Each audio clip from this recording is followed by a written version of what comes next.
She worked as a cleaner in a big restaurant. Every night, she begged for leftover food. No one knew where she went after work, but one day, her rich boss secretly followed her, and what he saw that night made him cry. Who really was this poor woman? What was the real story behind her quiet pain? Sit back and find out as we dive into this powerful story. In the heart of Abuja, there stood a tall, beautiful restaurant called the Golden Plate. The building shone like glass. Every day, big cars came and parked in front. Inside, rich men and women sat on soft chairs and ate expensive food. The man who owned the place was called Mr. William. People called him Sir Will. He was very rich. Mr. William always wore clean suits, and his shoes shone like mirrors. When he walked into the restaurant every morning, the staff stood up to greet him. "Good morning, sir," they would say. He would smile, nod his head, and say, "Carry on." He didn't talk too much. He liked watching everything quietly. Mr. William drove a black SUV that looked brand new. He had many workers, over 50. Some worked in the kitchen, some served food, and others cleaned the floors. But behind all the luxury, something strange was about to happen. It was a quiet night in Abuja. The lights inside the Golden Plate restaurant were dim. All the customers had gone, and most of the staff had closed for the day. Mr. William came out of his office. He looked tired. He loosened his tie and sighed as he walked down the steps. It had been a long day. He pressed his car key, and the black SUV made a sound. But then he saw something strange. A woman was standing close to his car. Not too close, but not far either. She wore the brown and gold uniform of the restaurant. Her hands were folded, and her eyes were lowered. Mr. William stopped walking. He narrowed his eyes. "Who's that?" he asked, looking around. There were only a few cleaners left outside. The woman stood still as if she was waiting for something. Mr. William took a few steps forward. The air felt heavy. Something didn't feel normal. He walked up to her slowly. She looked up, then quickly looked down again. "You work in the cleaning department, right?" he asked. "Yes, sir," she said softly. "My name is Emma." She didn't raise her head. She held her hands together as if she was scared. Mr. William looked confused. "So why are you standing near my car?" he asked. Emma bit her lip. Then she took a small breath. "Please, sir," she said. "I want to ask for a favor." Mr. William waited. He thought she might ask for money or maybe complain. Emma looked up for a second, then looked down again. "Can I take some leftover food home?" she asked.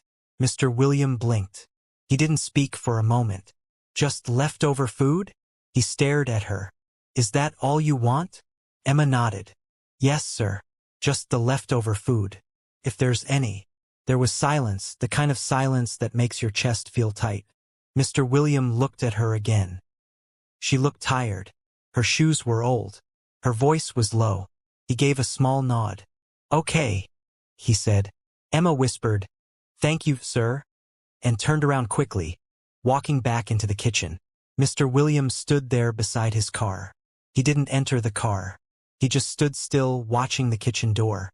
Something inside his heart had started to move, and he didn't know why. He got into his car and watched her go back into the kitchen. The car engine was off. The car park was quiet. He leaned back in his seat and closed his eyes for a moment, but his mind wasn't resting. That question kept coming back. Why would a worker ask for just leftover food? Not money, not help, not a raise, just food. He opened his eyes and stared at the restaurant door. Something didn't feel right. He thought about Emma's voice. It was soft, not weak, but tired. And when she looked at him, there was something in her eyes, like someone holding back pain. Mr. William checked the time. It was almost 10 p.m. Still, he didn't drive off. He wanted to see where she would go. He wanted to understand why she would ask for leftovers like it was a gift. His heart started to beat a little faster. "I'll wait," he said to himself quietly. Roughly 10 minutes had passed. Then the restaurant door opened. It was Emma. She stepped out slowly. In her hands were 2 small nylon bags. They did not look heavy. She held them close and started walking. Mr. William lowered himself in his seat and waited until she was a bit farther away. Then he turned the key slowly. The engine came alive, but he kept his lights off for a few seconds. He drove slowly, keeping a safe distance, far enough that she wouldn't hear the sound of his car, but close enough not to lose her. Emma kept walking. Her steps were fast. After some minutes, Emma turned and entered a small yellow bus. Mr. William's eyes followed the bus as it drove away. Without thinking twice, he joined the road and followed it. The bus was full. The roads were rough, but he stayed close, watching from behind. The sky had gone dark. Street lights were few in that area, and some were not even working. Still, he followed. Almost 30 minutes later, the bus finally stopped. Emma came down slowly, still holding her nylon bags. She didn't look around. She just turned and walked into a small, untarred road. Mr. Williams stopped his car far behind and turned off his engine. He stepped out quietly and looked ahead. There was nothing beautiful there. No shops, no fine houses, no cars. The place was quiet and dark. He slowly walked a little closer. Emma walked up to an old, broken building. The walls were cracked. The roof was old. The windows were broken. Mr. Williams stood still. He looked at the place again. "This is her house," he whispered. It was hard to believe. This was not a home. It looked like a place people ran away from. He took a deep breath and stepped back, his heart heavy with thoughts he could not explain. Mr. Williams stood hidden in the dark. He was still looking at the old building when something happened. The old door opened with a loud creak. Two small girls ran out barefoot, laughing as they jumped into Emma's arms. "Mommy!" the first one shouted.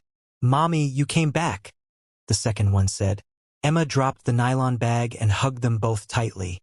Her smile was wide, but her eyes looked tired. She bent down and kissed their foreheads. "I'm here, my darlings," she said softly. "I brought something for you." From where he stood, Mr. William could see everything. His heart beat fast. "She has children." He touched his chest lightly. Emma took the girls gently by the hand and led them back into the broken house. Mr. William watched through the broken window from where he was standing. Emma sat the girls down on the mat. She opened the nylon bag and brought out the leftover food. One piece of chicken and jollof rice. She cut everything in two and placed them on two small plates. The girls grabbed their plates quickly. They started eating fast, their mouths full, their eyes bright. But Emma did not eat. She just sat there on the bare floor, looking at them and smiling. Mr. William blinked. His chest felt heavy. He looked at the food, then at Emma.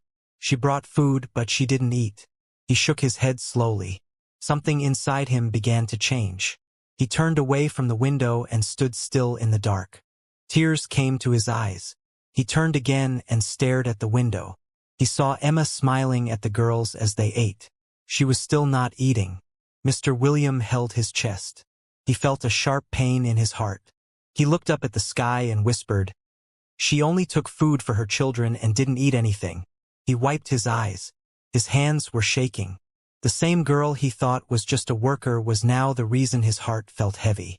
He looked at the broken house again. Then he looked down at his shiny shoes. He didn't feel rich anymore. He just felt sad. Slowly, Mr. William walked back to his car. The street was quiet, with only the sound of crickets. He opened the door and sat down inside. He didn't start the engine. He just sat there thinking. His eyes were still wet. He looked at his steering wheel and said, "I must do something. I can't leave her like this." After a while, he turned on the car. The light came on. He drove away slowly, looking at the building one last time through the mirror. That night, he went home, but he couldn't sleep. He turned in his bed again and again. All he could see in his mind was Emma and those two little girls and that one piece of chicken. The next morning, the sun came out slowly. Emma woke up early. She looked at her two little girls still sleeping on the mat. She smiled and touched their hair. "Time to wake up, my angels," she said softly. The girls opened their eyes slowly. "Mommy, are we going to school today?" one of them asked. "Yes, my love. Let's get ready." Emma helped them up and carried a small bucket outside. She poured water into a bowl and helped them take a quick bath one after the other. She dried them with a small towel and rubbed their skin gently. She brought out their small school uniforms and helped them wear them. Then she combed their hair and packed it neatly into 2 little ponytails. After that, she opened the nylon bag from last night. Just a small portion of rice was left, just enough to feed the 2 kids. She heated it on a small gas cylinder stove. She put it in 2 small plastic plates and placed them in front of them. "Here, eat this before we go," she said. The girls sat quietly and ate, their legs crossed on the floor. Emma watched them and smiled, but her eyes looked far away. When they finished eating, she packed their books into their school bags. She gave each of them a small bottle of water. Then they stepped outside together. The sun was getting bright. They walked slowly to a small community school close to the house. It had no gate, and the walls were old, but the girls were happy. Emma knelt down and hugged them tightly. "Be good, girls," she said, kissing their foreheads. "I'll be back soon." The girls waved at her as they ran into the school. Emma stood there for a moment, then turned and walked away. She had to get to work on time. At the restaurant, Emma changed into her work clothes. She tied her apron and joined the other cleaners. She swept the floor quickly. She mopped under the chairs. She cleaned every table until it was shining. Her hands moved fast. She didn't look tired. She didn't look sad.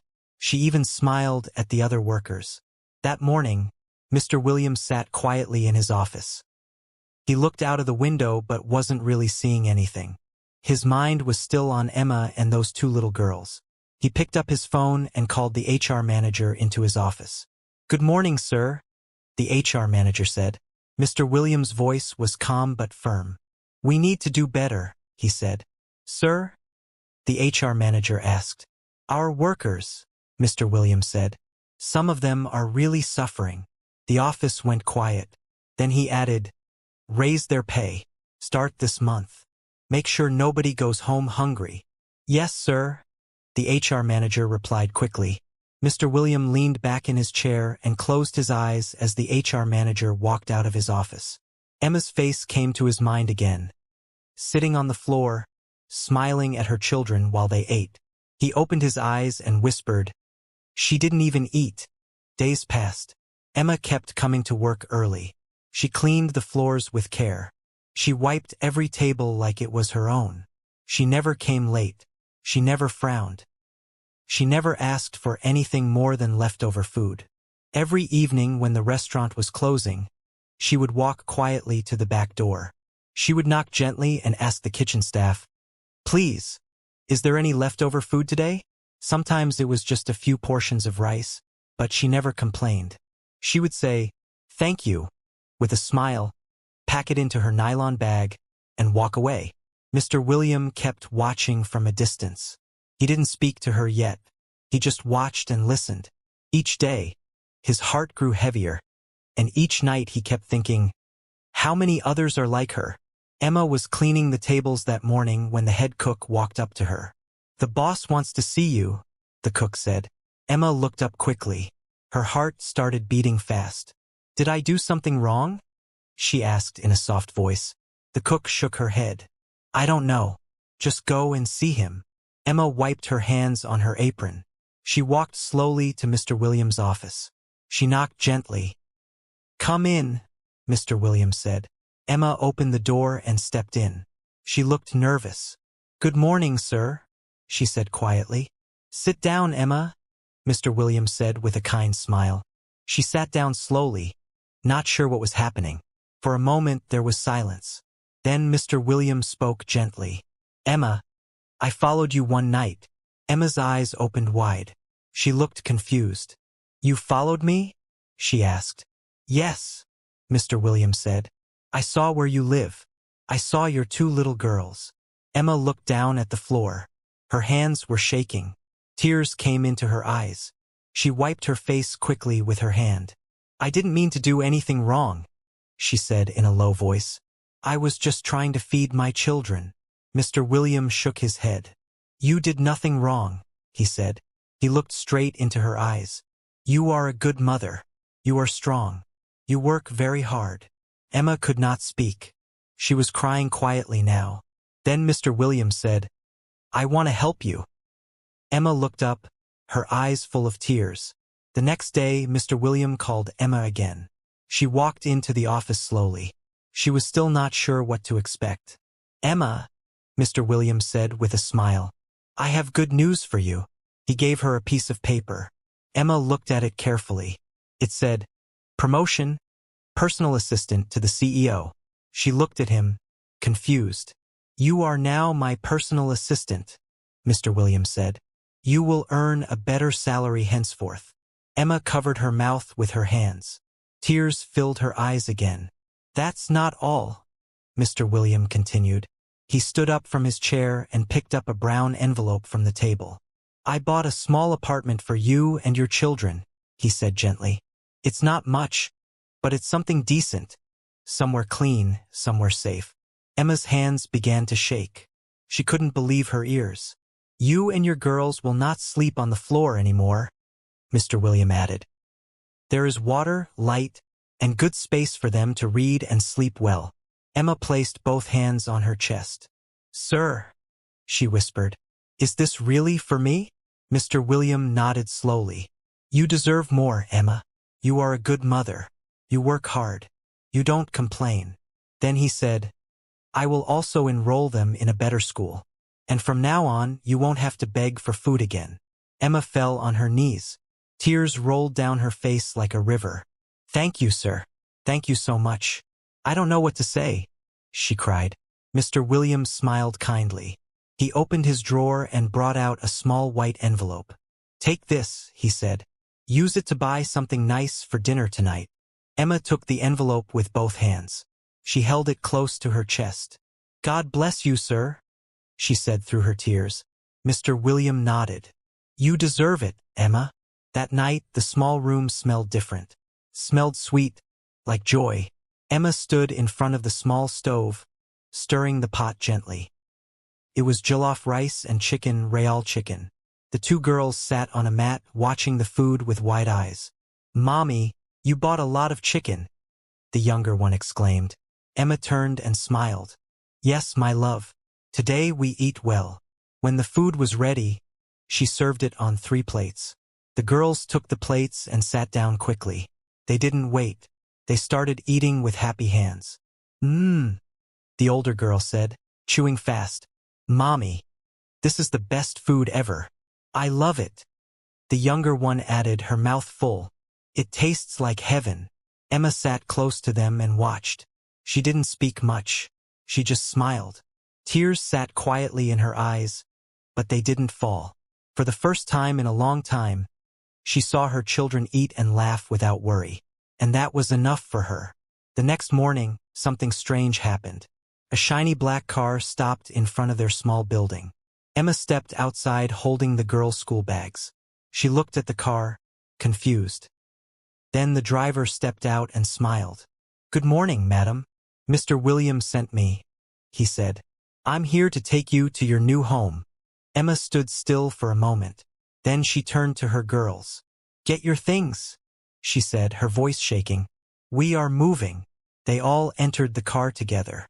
The ride was quiet, but their hearts were loud with joy. When they reached the new house, the girls jumped out. They ran to the front door. The house was clean. It had fresh paint. It had windows that opened. Inside, there were chairs, a clean kitchen, and soft beds. The girls ran from room to room, shouting, "Mommy, we have our own beds. Look, a real kitchen. We don't have to sleep on the mat anymore." Emma stood in the middle of the room. She turned slowly, taking it all in. Then she sat on one of the new chairs. She looked up and whispered, "Thank you, God. Thank you." Her journey was not over, but something new had begun. And this time it began with hope. Emma sat quietly on the soft chair in the new living room. The house was peaceful. The girls were playing with pillows on the floor, laughing. Emma looked around and smiled. She still couldn't believe this was her new home. She looked up at the ceiling and whispered, "God, I thank you. I really thank you." Just then, her phone began to ring. She looked at the screen. It was Mr. William. Her heart beat fast for a moment. She quickly answered the call. "Good morning, sir," she said gently. Mr. Williams' voice came through the phone. "Emma," he said, "I just wanted to check on you and your girls." "We're fine, sir. Thank you again for everything," Emma replied. There was a short pause. Then Mr. Williams said, "Emma, don't come to work today." Emma's eyes widened. "Take the day off," he said with a kind voice. "Enjoy your new home. Cook something sweet. Sit with your daughters. Today is for you." Emma put her hand on her chest. "Thank you, sir. Thank you so much." "You've earned it, Emma," he said. "Enjoy your day." The call ended. Emma held the phone close to her heart. She stood up and walked to the kitchen. It was shiny and clean. She opened a small cupboard and brought out rice and fresh vegetables. As she cooked, the girls came in, still smiling. "Mommy, what are you making?" one asked. Emma turned and looked at them with love. "Our first meal in this house," she said softly. She reached out and took their little hands. "Before we eat," Emma said, "let's thank God again." The girls nodded. They closed their eyes, and together, with simple words and full hearts, they prayed. Their journey had been hard, but now a new life had begun, and it started with faith, kindness, and love. Dear viewer, this story reminds us that kindness can change lives. Sometimes the person working quietly beside you is fighting a big battle you cannot see. Emma didn't beg. She didn't steal. She worked hard, prayed, and never gave up, even when life was very hard. And Mr. William, he chose to see her, to help her, and that changed everything. The lesson is simple. If you can help someone, please do. One small act of kindness can light up a whole family's life.